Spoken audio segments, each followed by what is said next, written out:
Islam datang ke Nusantara ini itu bukan di abad ke-14. Hati-hati, bukan di abad ke-14. Ini ada penyesatan yang disampaikan oleh Snock Hobroy, seorang orientalis ya, yang kemudian diminta oleh orang-orang Belanda untuk belajar langsung ke Mekah, lalu menerapkan nilai-nilai keislaman yang dia pelajari. Bukan nilainya sebetulnya, bukan nilainya, tapi gambaran-gambaran keislaman dia bawa ke Aceh untuk menyesatkan masyarakat Aceh. Di antara pendapatnya mengatakan bahwa Islam itu masuk ke Nusantara di abad ke-14. Profesor Ahmad Mansur Surya Negara dalam bukunya Api Sejarah kemudian menepis dugaan itu, termasuk Buya Hamka yang menginisiasi Masjid Al-Azhar ini. Ya, beliau punya teori dan lebih condong kepada teori ini, bahwa Islam masuk ke Nusantara bukan di abad ke-14 tapi di abad yang ke-7, di awal-awal bahkan masuk ke Islam. Abad ke-7. Awal masuk Islam. Masih di masa Masya Allah, bahkan di masa Nabi SAW ya. Masa Nabi SAW, setelah itu masuk ke dalam masa sahabat, terutama dengan zamannya Utsman bin Affan radhiyallahu ta'ala anhu. Di teman-teman sekalian, apa buktinya? Ternyata di awal-awal abad ke-7 ini telah ditemukan makam seseorang ya, yang berada di wilayah Bars, 414 km dari kota Medan ke arah Tapanuli di sana. Ya. Namanya Syekh Mukauddin. Syekh Mukauddin ini ditemukan di situ, ya, bertuliskan lisannya berbahasa Arab dan dia Muslim. Beliau Muslim. Jadi sejak awal abad ke-7, ya, Islam sudah masuk ke Nusantara. Kemudian terjadi penyebaran sampai perkembangan Islam yang menghasilkan kerajaan Islam. Kerajaan Islam itulah yang masuk di abad ke-14. Jadi bukan Islamnya baru masuk, sudah jadi kerajaan. Di Samudra Pasai itu, ya, Samudra Pasai, Masya Allah, itu sudah muncul ya, di wilayah Sumatera. Ya. Pernah dengar kalimat ini, Bapak Ibu sekalian? Kerajaan Majapahit adalah kerajaan pertama yang ada di Nusantara, yang hebat, yang megah dan sebagainya. Ya, maaf, setelah itu datang Islam, dia meruntuhkan kerajaan Majapahit, maju Islam. Itu penyesatan yang luar biasa. Majapahit baru berdiri tahun 1295. 1295. Teman-teman sekalian, penting diketahui 19 tahun sebelum itu sudah tersebar kerajaan Samudra Pasai. 19 tahun sebelum itu 19 tahun. Kurangnya 19 berapa? Cepat. 74, 70, 74, 76. 1276 sudah ada kerajaan Samudra Pasai dan sudah menyebar. Jadi nggak benar kalau dikatakan Majapahit duluan baru kemudian kerajaan Islam datang. Tidak, Islam sudah duluan. Abad ke-14 sudah punya kerajaan. Stockholm mengatakan Islam masuk ke Nusantara abad ke-14. Bagaimana mungkin orang masuk ke Nusantara langsung bikin kerajaan? Orang Sumatera pada kemana? Ya, jadi ketika masuk tersebar abad ke-7, kemudian mengembangkan keislamannya sampai jadi kerajaan abad ke-14. Yang paling menarik, yang jadi pertanyaan teman-teman sekalian, pertama, abad ke-7 itu kan kisaran tahun 600 sekian kan?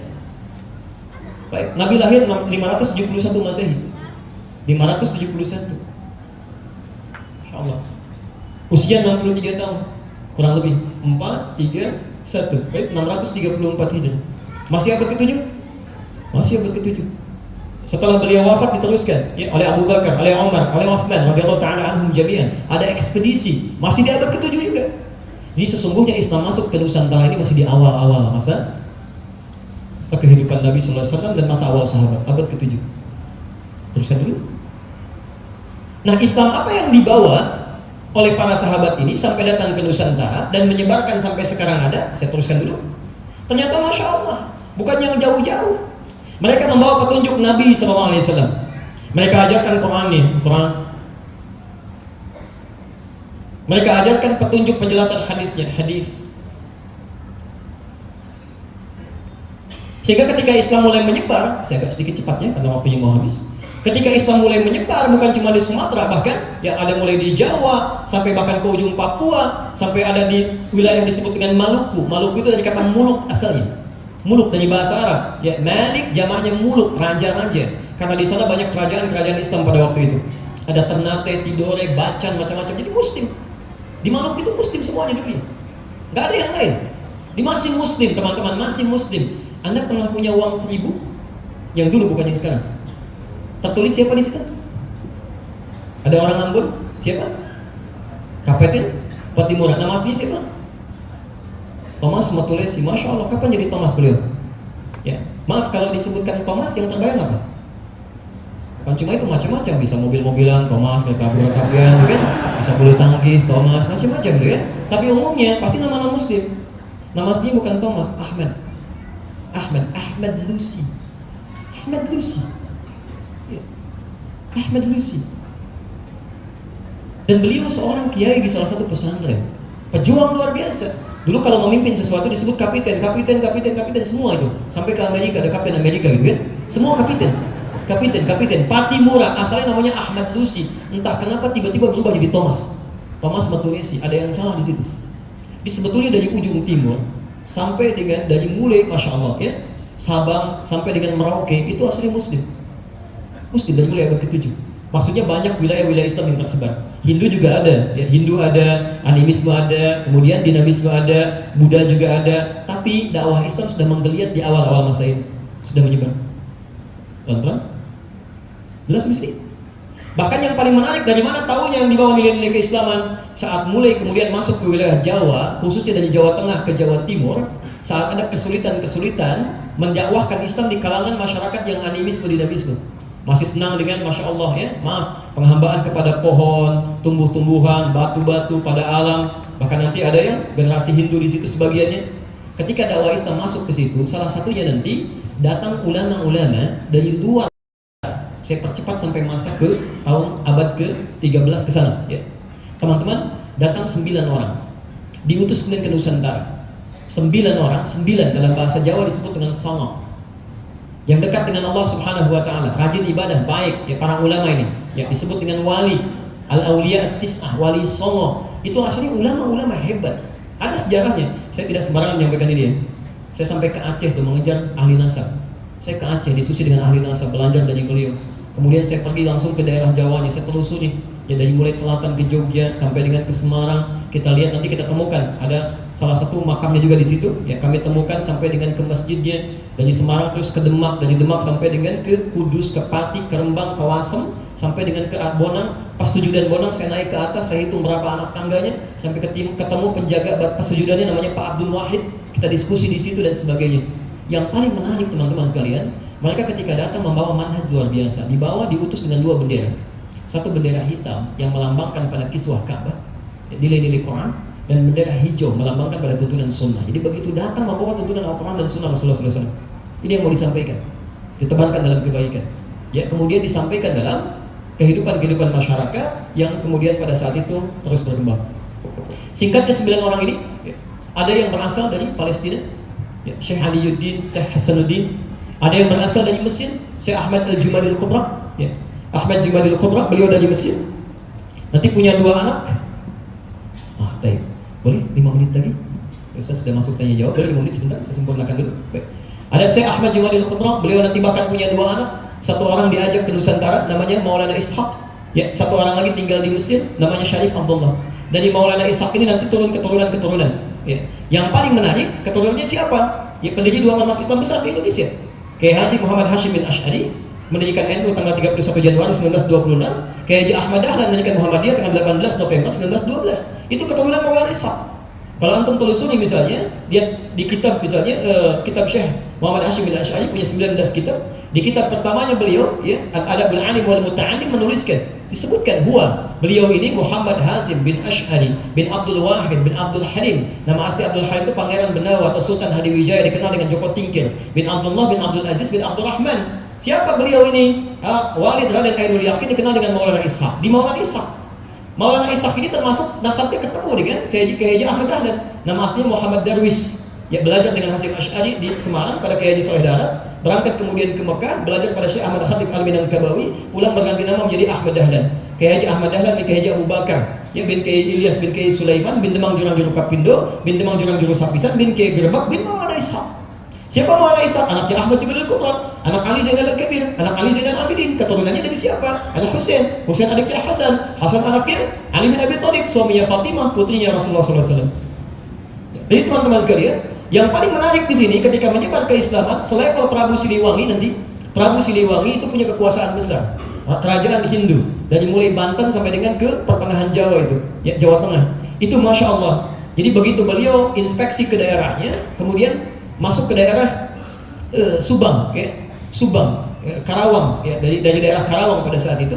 Kemudian menemukan seorang perempuan, ya, yang masya Allah sedang baca Quran, indahnya luar biasa. Muridnya Syekh Hasanuddin, karena baru pulang dari Ummul Qura, maka disebut Syekh Qura. Sampai sekarang di Karawang ada pesantren Al-Qura. Tapi begitu mendengar keindahan kalimatnya, datang melihat nih perempuan luar biasa, auranya bagus. Namanya Nyai Subang Larang, ya, Nyai Subang Larang. Tiba-tiba dinikahi beliau ini, ya, dengan syarat masuk Islam Prabu Siliwangi. Tahun 1423 melahirkan anak, ya. Anaknya dikenal dengan Walang Sungsang. Ya, yang kedua nanti 1426 lahir anak kedua Rara Santang, dan yang ketiga 1427 lahir anak ketiga namanya Raja Sengara. Semuanya masuk Islam. Nah, yang pertama Walang Sungsang dengan yang kedua Rara Santang kemudian pergi menunaikan haji di Mekah, kemudian setelah berhaji ganti nama. Yang satu jadi Abdullah Iman, yang satu jadi Syarifah Mudaim. Saat akan pulang ketemu dengan anaknya Ahmad Jumadil Kubra yang kedua yang dari Mesir sedang haji. Tayyib namanya Syarif Abdullah. Dilamar kemudian Syarifah Mudaim lewat kakaknya Abdullah Iman, dinikahkan di situ, nggak ikut pulang ke Nusantara. Beliau kemudian ikut ke Mesir. Tinggal selama 20 tahun, melahirkan anak bernama Syarif Hidayatullah. Ini yang kemudian pulang tengok kakaknya yang punya kekuasaan di wilayah Gunung Jati sampai diberikan gelar Sunan Gunung Jati pada saat itu. Jadi banyak ulama-ulama Islam menyebarkan di keislaman sampai ke kita. Yang Anda mesti tahu, maaf ya, nilai keislamannya sangat indah. Banyak kerajaan-kerajaan sampai ke Eropa, sampai luar biasa, dan sejahtera semuanya. Nusantara sejahtera. Sampai singkatnya datanglah bencana itu, ya, ujian dari Allah Subhanahu wa taala yang harus tersikapi sampai hari ini. Tahun 1511 datang Portugis. Setelah kejadian di Andalusia di Spanyol tahun 1494, ya, ada Paus Alexander yang ke-6 kemudian melakukan sebuah dekrit. Dekritnya setelah terjadi, maaf ya, penghancuran besar-besaran yang diinisiasi oleh dua orang, satu Raja Ferdinand, kedua Ratu Isabella.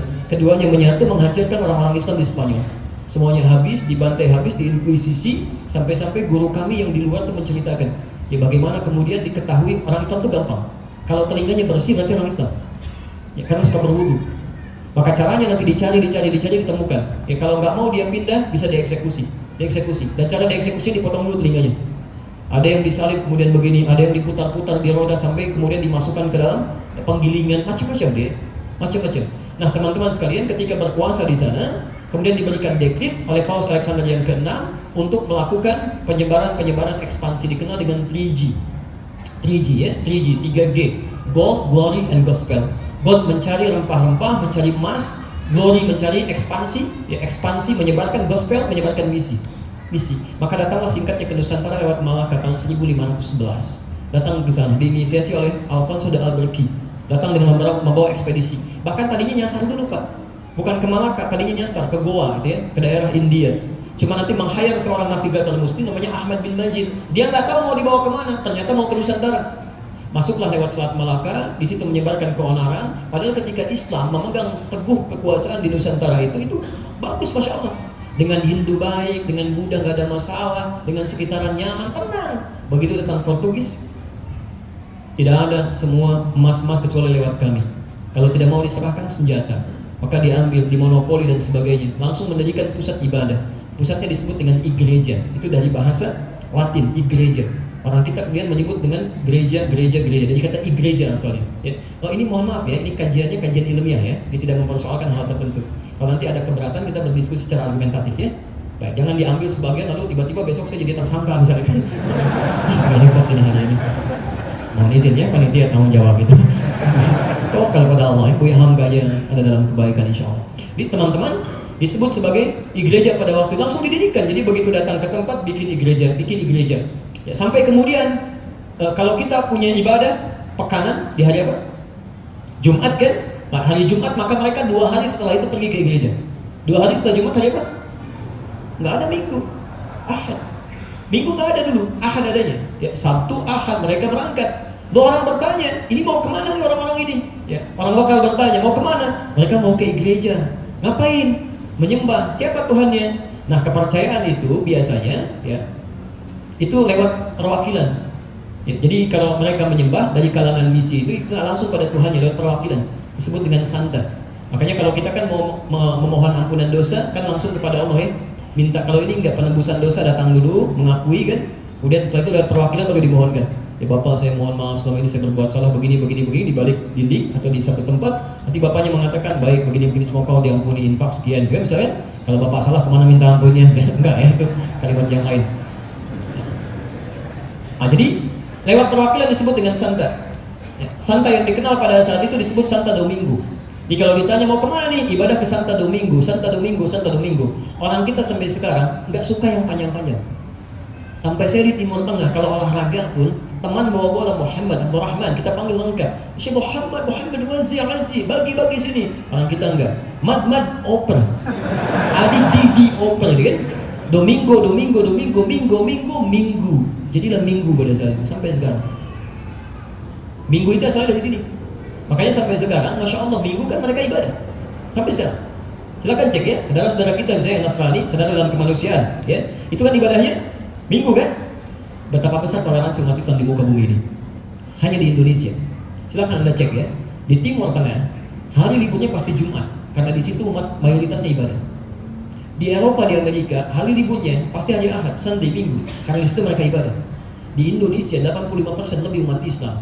Masya Allah, hari liburnya diberikan kepada minoritas untuk dia bisa beribadah. Jumat tetap kerja kita. Kurang apa lagi toleransi? Luar biasa gitu kan? Nah, di sini kemudian yang jadi masalah. Saya tutup sampai di sini dulu ya, supaya kita bisa diskusi sebentar. Tiba-tiba mulailah kemudian ada persoalan di sini. Orang mulai ngajak dipaksa. Ayo berubah kamu. Ayo diajak. Ada yang pembantunya diajak, ada yang diberikan makanan, ada yang dipaksa. Sampai keluar fatwa. Kiai Haji Hashim bin Asy'ari itu pernah menulis 19 kitab. Kitab keduanya Risalah Ahlus Sunnah wal Jamaah. Halaman ke-14, paragraf yang pertama. Kemudian posisi paling pojok sebelah atas kanan, baris yang kelima di ujung barisnya di sini. Sampai mengeluarkan fatwa. Lihat fatwanya saya bacakan.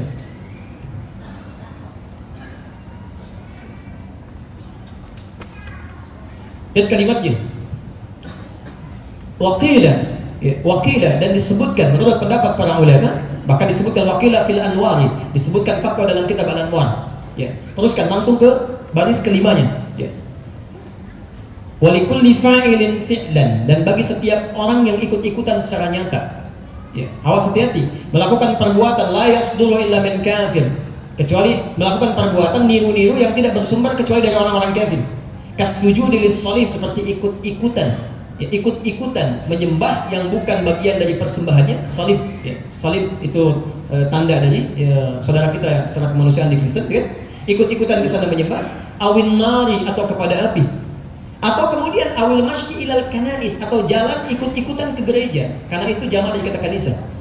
Atau hanya sekedar ikutan bizananiriha, dengan pakaian-pakaiannya atau mengenakan atributnya. Di fatwa sudah keluar dari dulu, mengenakan atribut-atributnya seperti mereka, atau ikut-ikutan walaupun tidak ibadah, itu keluar fatwa dari beliau, itu haram dilakukan. Bagian perbuatan kufur kata beliau, mengantarkan pada kekafiran. Jadi MUI cuma mengulang saja gitu. Yang sekarang cuma menegaskan, dulu sudah ada. Karena saat mereka datang itu bukan sekedar datang untuk berbuat kebaikan, tapi ingin merampas marwah kehidupan, ingin mengajarkan sesuatu yang baru dengan cara paksaan dan sebagainya. Makanya pada saat itu keluar fatwa dari para ulama untuk mempertahankan nilai-nilai kebaikan di Nusantara ini. Disingkatnya kemudian, ya tahun 1629 datang VOC, Portugis kemudian pergi setelah berjihad, Fathullah. Fathullah itu dikenal dengan Fathahillah. Fathahillah itu menantunya Sunan Gunung Jati, menikah dengan anak putri keduanya. Dan setelah itu, secara singkat saya akhiri di sini. Datang Belanda, singkatnya terjadi perjuangan-perjuangan. Tahun 1905 bertemulah 5 tokoh muslim dari keturunan Arab di daerah Krukut, Tanah Abang. Sampai sekarang kan daerah Tanah Abang banyak teman-teman dia dari keturunan Arab. Berkumpul mereka, bagaimana cara menghadapi Belanda ini supaya kita bisa baik dan bisa sejahtera kembali. Singkatnya kemudian dihimpun para ulama, kita sepakat harus mendirikan lembaga pendidikan Islam, karena pendidikan kita tertinggal. Maka kumpul mereka bersepakat mendirikan jamiah disebut Jamiatul Khair, yang diundang para ulama besar termasuk Kiai Haji Ahmad Dahlan. Maka ditetapkan Jamiatul Khair, dipilih gurunya Syekh Ahmad Surkati dari Sudan yang datang tahun 1911. Disinergikan dengan Solo Kiai Haji Saman Budi, pebisnis muslim dikumpulkan. Kemudian Kiai Haji Ahmad Dahlan pulang ke Yogyakarta bikin Muhammadiyah 1912. Kemudian di Surabaya Kiai Haji Umar Said Cokro Aminoto menyampaikan nilai-nilai pergerakan dalam konsep keislaman sesuai petunjuk Nabi. Di antara muridnya Insinyur Soekarno. Sampai tanggal 10 Agustus 1945 bertepatan dengan 9 Ramadan itu, Anda tidak banyak yang tahu barangkali. Saat akan proklamasi disampaikan, itu Insinyur Soekarno sakit. Dengan izin Allah, ada seorang keturunan Arab dari Hadramaut namanya Syekh Faraj, ya, Faraj bin Martah. Beliau membawakan madu Arab diberikan kepada Insinyur Soekarno. Bukan cuma itu saja. Di mana proklamasi disampaikan? Taunya cuma Jalan Pegangsaan Timur nomor 56. Itu rumah beliau, rumah Syekh Faraj diwakafkan itu untuk proklamasi. Diwakafkan, itu keturunan Arab itu. diwakafkan oleh beliau demi proklamasi keislaman. NKRI, ya, maaf, disampaikan di situ proklamasi 10 jam 10 tanggal 17 Agustus 1945 yang mewakafkan rumahnya orang Islam dari keturunan Arab, memberikan malunya beliau. Sampai saya punya salinan suratnya bagaimana Insinyur Soekarno memberikan ucapan terima kasih pada keturunannya yang kemudian tinggal di Bogor. Muslim, orang Muslim di situ. Dan banyak kemudian yang berjuang, ada fatwa jihad macam-macam dan sebagainya. Ya, jadi agak unik kalau sekarang banyak orang Arab dipersoalkan, dia aneh menurut saya. Menjajah tidak, ngasih rumah buat kemerdekaan, sama-sama berjuang, masya Allah. Nggak ada kemudian yang menjajah kita dan sebagainya. Kenapa sekarang banyak masalah dengan orang Arab? Ya, sementara orang-orang yang disepakati di sejarah sebagai penjajah dan sebagainya, sekarang malah kemudian Anda membangun kebaikan-kebaikan yang tidak tepat di situ. Maka dari itu teman-teman sekalian, sampai kita ketemu di akhirnya itulah Islam. Dari perjalanannya, ya kita sekarang tinggal menghadirkan kembali. Alhamdulillah sekarang banyak kebaikan-kebaikan, sudah banyak orang ke masjid untuk ibadah, senang dengan itu. Tapi tidak cukup sampai situ. Kita harus kembalikan kepada Nabi pernah mengajarkan bagaimana, ulama kita pernah mengajarkan bagaimana supaya kebaikan-kebaikan itu terserap lagi dan teraplikasikan dalam kehidupan kita. Maka pulang dari sini, ayo kembali untuk berislam dengan baik. Ya, kata Nabi, maaf, di hadis Muslim hadis 145, saya tutup sampai sini. Ya, badal Islamul gharibah. Asalnya Islam datang dalam keadaan yang gharib, asing, sedikit tadi, tapi kemudian meluas, fasayaudu ghariban, maka akan muncul dalam keadaan asing lagi. Dimohon maaf kalau Anda sekarang mau berislam tiba-tiba jadi terasing, mau mengikuti sunnah Nabi tiba-tiba jadi terasing dan sebagainya. Itu artinya ada kebaikan-kebaikan bahwa Islam kita benar di situ. Ya, fatuba lil ghuraba, maka berbahagialah bagi orang yang dianggap terasing pada saat itu. Nah, tugas kita bukan menjadi orang asing, bukan mengasingkan diri. Tugas kita menghadirkan nilai keislaman yang baik di bumi Indonesia ini dengan tetap memegang teguh NKRI dalam kebaikan-kebaikan. Jelas di sini? Jadi pulang dari sini sholatnya baik, bagus ya. Nah, awas hati-hati, bukan Islam, jaga NKRI. Oh bagus, silakan sholat, iya pakai seragam, bagus tak pakai seragam. Sholat ruku-ruku di foto, tapi sholat duhur jam 11 belum waktunya gitu kan. Pakai sepatu lagi kan, aneh di situ ya. Saya cukupkan dulu ya, sampai sini.